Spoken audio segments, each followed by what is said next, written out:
So, good evening everyone. Good to have you. So, today having a little bit a look into a few things that are helpful for the meditative process.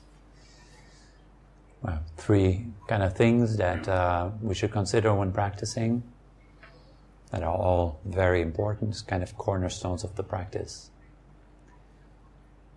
And the first kind of pair would be, or not a pair really, it's just relaxed attention. So that means is that when we are paying attention, it is very important to learn how to pay attention. And ideally, we learn how to pay attention in a relaxed way, not in a stiff, forced way, like we're not forcing ourselves onto the breath or feeling the body, but allow the attention to kind of settle there. And if you have some idea about attention, most people know what attention means, then you know that your attention goes where the pleasure is. It goes to good feelings, it goes to good places, good sides. It likes to stay with things that we consider comfortable. Right? Our attention is kind of seeking for that. It's an automatism that goes on. So the attention is constantly wandering from sense to sense, scanning if there is anything comfortable there. If there's nothing much comfortable going on, it will go to the next kind of thing, the next thought, the next sound, the next plan, what to do next. It's kind of looking for something where it could rest. So the attention in its nature is constantly almost like a scanner. If you think of your phone, it scans for Wi-Fi networks that are close by. And it does that constantly in the background. Our attention is kind of like the same. It scans for pleasure. It looks for something nice to dwell upon, to stay with.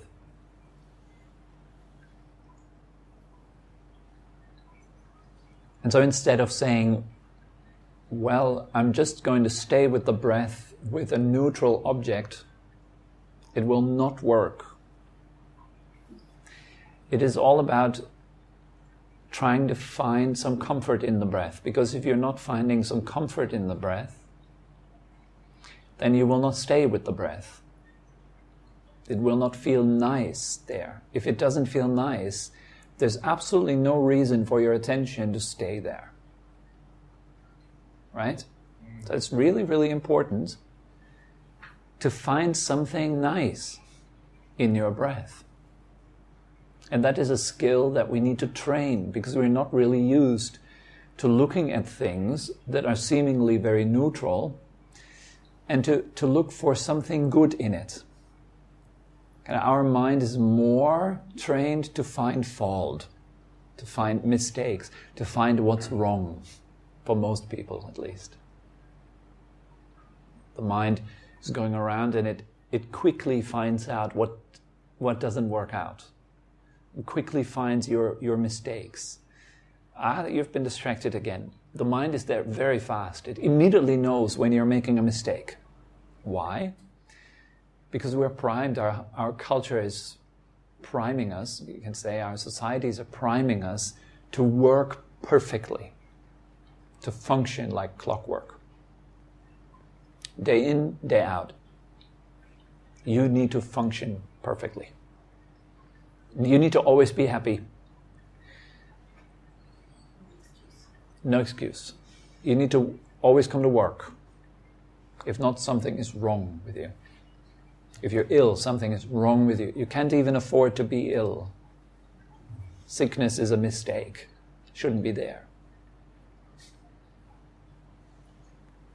And you can't afford to mess up. If you're speaking in front of people, you better do that right.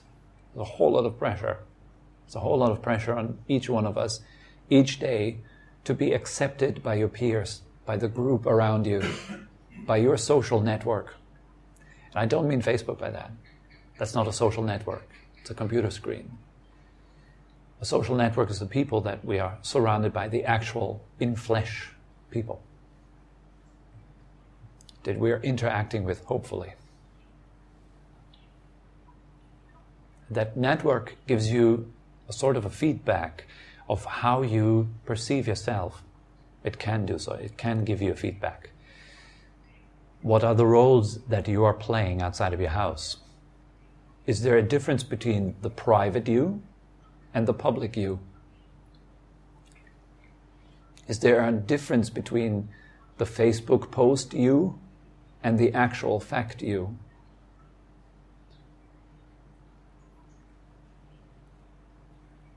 The way you present yourself and show yourself to the outside world, kind of like your selfie stick personality, like an extension that you show, that you present. That's who I am. Look, I am like this. I wear nice clothes. I behave well. I'm well spoken. I say the right things. I fit in. No matter what kind of group you belong to, we're trying to fit in, because one of the worst things is social death. People, your peers, your friends, your group, expelling you. You're not fitting in anymore. You're not welcome here. This is some of the worst thing that can happen to you. There's people rejecting you, not accepting you. You're becoming an outsider of that group. So we try our best to fit in with whatever group we are in. And we learn really well, it's almost automatic, to play our role perfectly well. But it's very stressful at the same time to constantly be playing these roles. Like, I'm functioning, I'm happy, but actually you're depressed, you're unhappy. But outside, you can't show it. When someone asks you, how are you? You say, I'm fine, thanks, how are you? But you're not really fine. Deep down inside, you're quite disturbed. And you would only notice that when you're sitting quietly with yourself for a little while. We don't notice that we are quite disturbed in the mind because we never take the time to look at our mind. Right? That's why we usually don't see the state, the actual truth of our mind, how we are inside. How is our heart? When I'm sitting quietly in my room by myself, and I have no distraction there. It's just me and myself. Just sitting there. What's going on then? Is there peace? Is there happiness? Is there kindness? Am I kind to myself? Or do I still try to perform perfectly, function perfectly, even though I'm just alone in that room and everything? I could just be myself and relax. There's something that says like, man, you shouldn't just let yourself go. You should do some work, maybe. Just don't waste your time like that. Come on, do something. Maybe you could clean the room. How about cleaning up the wardrobe? How about flattening your bed?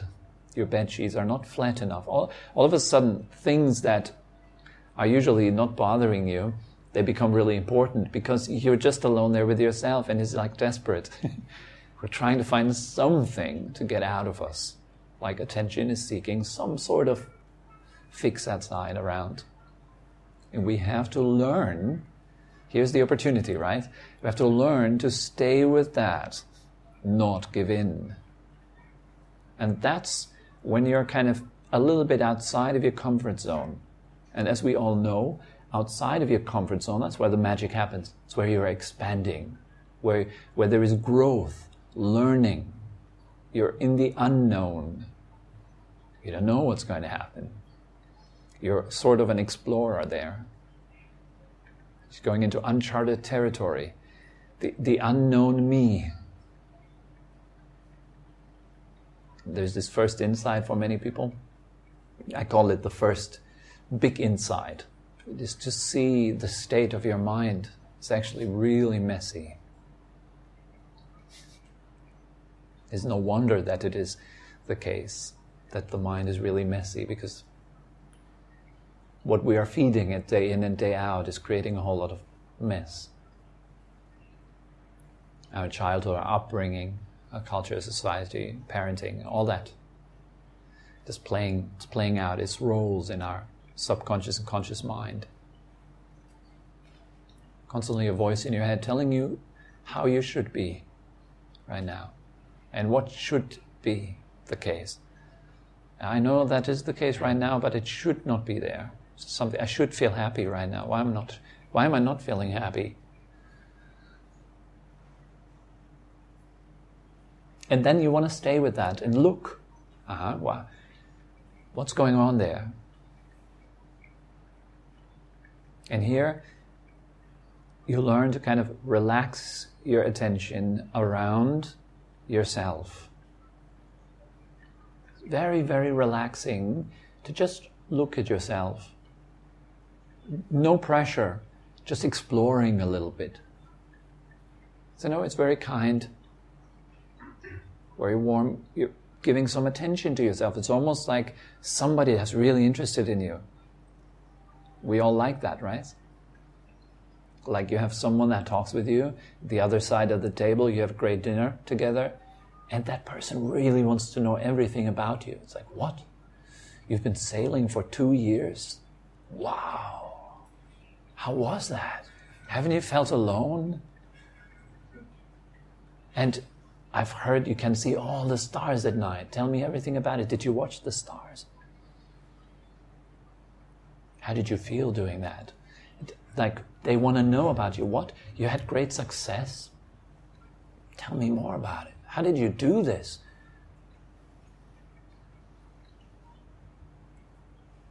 There is someone that really pays attention to you. It's wonderful. It's nourishing, isn't it? It's very nice. Wow, someone pays this undivided attention to me. How nice. Facebook is kind of an outgrowth of that. It's like we're seeking, you have this possibility of 268 friends paying attention to you. You just need to post the right thing. It's a bit like, if you were standing in front of a group of 256 people, all totally different, and you post and you show them just one picture of yourself. Imagine Facebook in real life, huh? You're just entering a room, 268 people in there, and you're lifting a picture of yourself. It's like, anyone? How is that one? Anyway, does anyone like it? And then a few people walk over, look at the picture and say, yeah, it's pretty good. And they give you a like for that. It's like you get a sticker on your picture, like a thumbs up. And then another person comes and puts this kind of laughing smiley at it. Ha ha ha ha. And you're like, hey, what's there to laugh about it? That was a serious selfie shot. And then that person gives you a remark and says, selfies are stupid. And then you're there with that, and it's a very challenging situation. Facebook is a copy of real life. That's why it works so damn well. It's a copy of your mind. That's why it feels so familiar. I post myself. It's not about your face, it's about you. Here's me. What do you think of it? Do you like the quote? Maybe I put a very spiritual quote. Everything is empty. As vast as space. My mind is like space. Totally empty. Then you post this and then you wait. You need to check in, right? Every now and then to see, like, what are the reactions to myself?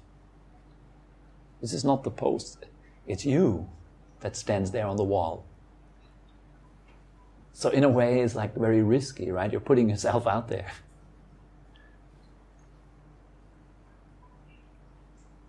But looking for comfort. And then if you get a like, it's comfortable. Your attention can rest there shortly before it moves on to the next thing to get. So we're looking for this comfort all the time, right? Attention does that. Now feed your attention with some comfort. How to do this? The breath can be pretty boring if you're not doing the work well. Meaning, You bring your attention to your breath. Breathing in, knowing that you're breathing in, knowing that you're breathing out. It's kind of the first step. Are you breathing in or out right now? Check in with your breath. Yeah, it's in. Now it's out. In again and out again. Just knowing, just connecting to your breath. It's very kind of a gentle, relaxed form of just looking, almost casual. It's like, oh, okay, there it goes in, there it goes out. No big focus here, please. It's a mistake many meditators make, is they kind of become very stiff. I need to keep focused on the breath and block everything else out. It does not work that way. It doesn't. I tried it. Many years I've tried this. I read in the book and I heard my teacher bring attention to the breath. So I tried to do that. But it's not just about just copying some text or copying a YouTube video or copying your teacher when he says, put your attention on the breath. You've got to figure out how you're putting your attention there. That's your part then. That's your growth, your inner learning. You need to do that work. Refining your attention. How am I doing this? So there's always this aspect of evaluation to that. This is going to be the next point, right? You need to evaluate what's going on in your mind right now. How are you looking at the breath? Is it tense? Is it relaxing? And if it is not relaxing, here's the question you want to ask yourself. How can you make it more relaxing?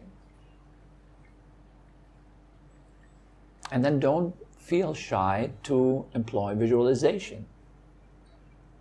Play with your breath. Get to know your breath.